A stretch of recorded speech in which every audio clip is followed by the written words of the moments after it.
हिंदू धर्म और पौराणिक कथाओं में नरक में मिलने वाली सजा कर्म के आधार पर निर्धारित होती है। यह मान्यता है कि मृत्यु के बाद आत्मा को उसके कर्मों के अनुसार स्वर्ग या नरक में स्थान मिलता है।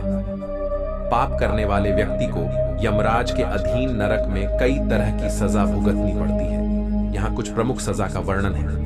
1. तमिस्स, धोखा देने और विश्वासघात करने वाले व्यक्ति को इस नरक में भेजा जाता है।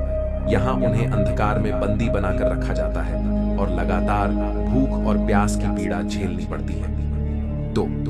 अंधतमिस्स, यह नरक उन लोगों के लिए है जिन्होंने अपने परिवार या समुदाय को धोखा दिया है। यहाँ आत्मा को घोर अंधकार में यातनाएं दी जाती हैं और उन्हें बेहद कष्ट भोगने पड़ते हैं। 3. रौरव नरक, जो व्यक्ति दूसरों को अत्यधिक पीड़ा देता है उसे इस नरक में भेजा जाता है। इस नरक में पीड़ित व्यक्ति को जलते हुए लोहे पर चलना पड़ता है और अत्यधिक पीड़ा सहनी पड़ती है। 4. कुंभिपाक, जो व्यक्ति जानवरों की हत्या करता है या उन्हें कष्ट देता है उसे इस नरक में भेजा जाता है। इस नरक में आत्मा को खौलते हुए तेल में डुबोया जाता है। 5. महारौरव, यह नरक उन लोगों के लिए है जिन्होंने दूसरों की संपत्ति चुराई हो। इस नरक में व्यक्ति को जानवरों द्वारा लगातार खाया जाता है। 6. असिपत्रवन, यह नरक उन लोगों के लिए है जिन्होंने झूठ बोला हो या असत्य का प्रचार किया हो। यहाँ व्यक्ति को तीखे बांसों और तलवारों से युक्त जंगल में यातनाएं दी जाती हैं। ये सजा प्रतीकात्मक है और इनका उद्देश्य लोगों को यह सिखाना है कि बुरे कर्मों का परिणाम अंततः दुख और पीड़ा में होता है। हिंदू धर्म और पुराणों में नरक का वर्णन एक ऐसे स्थान के रूप में किया गया है जहां आत्माओं को उनके बुरे कर्मों के लिए सजा दी जाती है। नरक का स्वरूप बहुत ही भयानक और भयावह माना गया है। यहाँ कुछ मुख्य बिंदुओं में नरक का वर्णन किया गया है। 1. अंधकारमय स्थान, अत्यधिक अंधकार से भरा हुआ स्थान बताया गया है।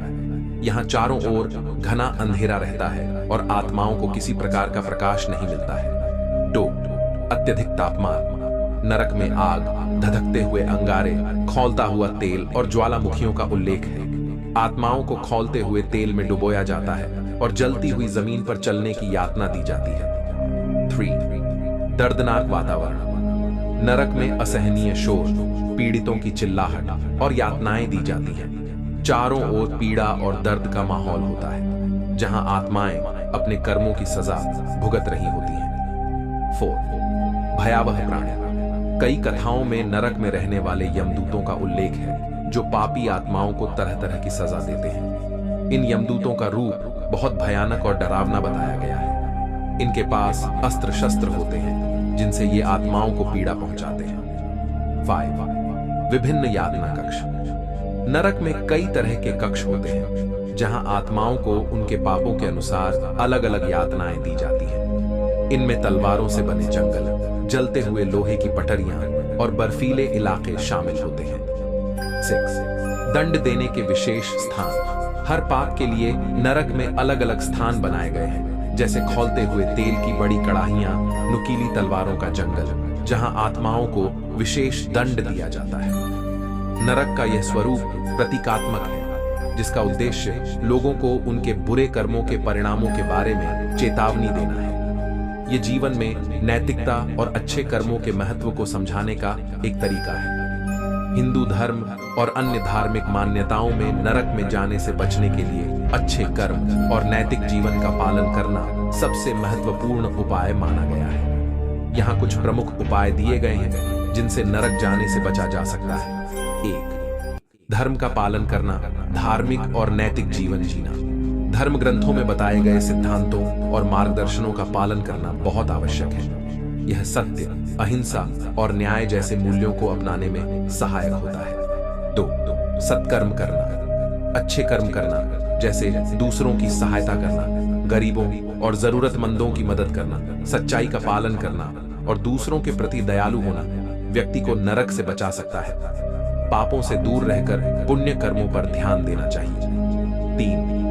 अहिंसा और दया, सभी जीवों के प्रति दया और अहिंसा का पालन करना अत्यंत महत्वपूर्ण है। किसी भी प्रकार का शारीरिक, मानसिक या भावनात्मक नुकसान पहुंचाना पाप के रूप में देखा जाता है, जो नरक का कारण बन सकता है। 4 संतोष और संयम। जीवन में संतोष का महत्व है।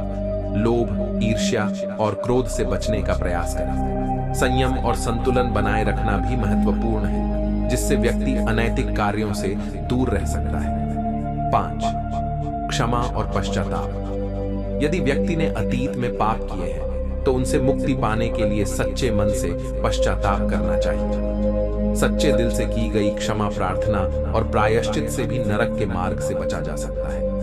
6 सच्चाई और ईमानदारी का पालन करना। जीवन में सच्चाई और ईमानदारी का पालन करना व्यक्ति को पापों से दूर रखता है। झूठ बोलने, धोखा देने और छल करने से बचना चाहिए, क्योंकि ये पापों का कारण बनते हैं। 7 वेदों और धर्म ग्रंथों का अध्ययन।